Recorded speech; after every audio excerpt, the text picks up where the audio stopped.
యేసు రక్తమే జయం పరిచర్య.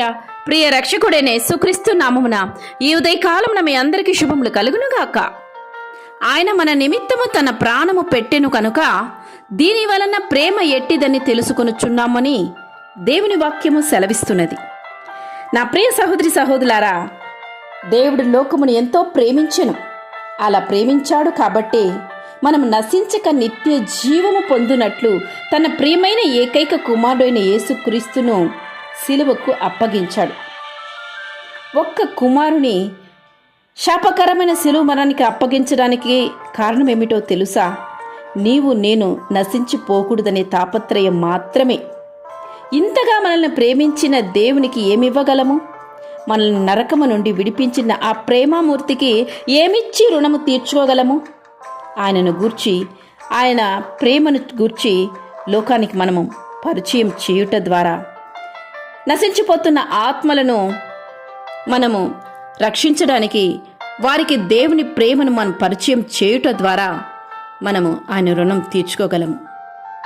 ఈ లోకంలో చూస్తున్నట్లయితే తల్లి బిడల బంధం కానీ, ప్రేమికుల బంధం కానీ, భార్యాభర్త బంధం కానీ, తోబుట్టుల బంధం కానీ, స్నేహితుల బంధం కానీ, ఏ బంధములోనూ స్వార్థమే నిండి ఉంటుంది. నిస్వార్థంగా నిష్కలంకమైన ప్రేమ ఆ దేవుని ప్రేమ మాత్రమే. లోక బంధంతో పోల్స్తే ఏ బంధము మనతో నిలకడగా ఉండదు. స్వార్థముతో మనతో ఉండి వారు వెళ్ళిపోతారు. అది మనుషులు అంతే. కానీ నిన్ను తన స్వరూపముతో చేసుకున్న, తన కొరకు చేసుకొని తన రక్తము ద్వారా నిన్ను క్రయధనంగా కొనబడిన ఆ దేవుడు నిన్ను ఎంతగా ప్రేమిస్తున్నాడో తెలుసా? ఆ ప్రేమిస్తున్న ప్రక్రియనే తనను తాను సిలువ మరణానికి అప్పగించుకున్నది. క్రీస్తు లేకుండా, క్రీస్తును అంగీకరించకుండా, పాపములు క్షమింపబడకుండా మనిషి మరణిస్తే అలా మరణించిన వ్యక్తి తప్పకుండా నరకానికే చేరుతారు.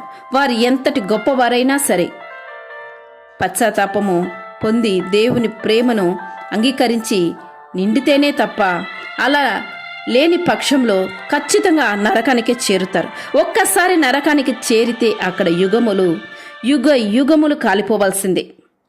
పరలోకానికి వెళ్ళాలంటే ఒకే ఒక్క మార్గము, ప్రభువైన యేసుక్రీస్తు. అందుకే ఆయన అంటున్నాడు, నేనే మార్గము, సత్యము, జీవము, నా ద్వారానే తప్ప ఎవడనూ తండ్రి యొద్దకు రాడు అని. యేసు ప్రభును నీవు ఒప్పుకొని దేవుడు మృతుల నుండి ఆయనను లేపినని విషయాన్ని నీ హృదయపూర్వకంగా నువ్వు విశ్వసించి అంగీకరించి నీవు ఆయనను హత్తుకో. యేసుక్రీస్తు ప్రతి పాపము నుండి మనల్ని పవిత్రులుగా చేయును. ఇప్పటికే నీవు క్రీస్తు రక్తంలో కడగబడినట్లయితే ధన్యుడువు, ధన్యురాలువు. అట్టి ధన్యకరమైన జీవితం జీవిస్తూ బ్రతికున్న నాళ్ళు నీ చుట్టూ ఉన్నవారు, నీతో ఉన్నవారికి దేవుని పరిచయం చెయ్యి. ఎందుకంటే వారు నశించిపోకూడదు కదా. నీ నడవడిక వలన, నీ యొక్క ప్రేమ వలన, దేవుని ప్రేమను నీవు వారికి చూపిస్తున్న రీతి వలన వారు తప్పక రక్షింపబడతారు. ఎందుకంటే ఆ ప్రేమామూర్తి బిడలు వీరు. అందుకే వీరు కూడా ఇంత ప్రేమగా ఉన్నారు, వీరు ఇంత పరిశుద్ధంగా ఉన్నారు, ఇంత గొప్పగా ఆశీర్వదింపబడుతున్నారు అంటే మనము వారిలా ఆశీర్వదింపబడాలి, దీవింపబడాలి, ఇతరులను మనం ప్రేమించాలి, ఇతరులతో మనం మృదువుగా మెలగాలని వారు నిన్ను గూర్చి తనను తాను సరిదిద్దుకుంటారు. ఆ అవకాశాన్ని ఇతరులకు కూడా నీవు ఇచ్చి దేవుని మహిమను పొందుకో, దేవుని మెప్పును పొందుకో, దేవుని మహిమపరచి బిడవై నీవు జీవించేదు. ఆమేన్. యేసు రక్తమే జయం పరిచర్యలో మీ సహోదరి. God bless you.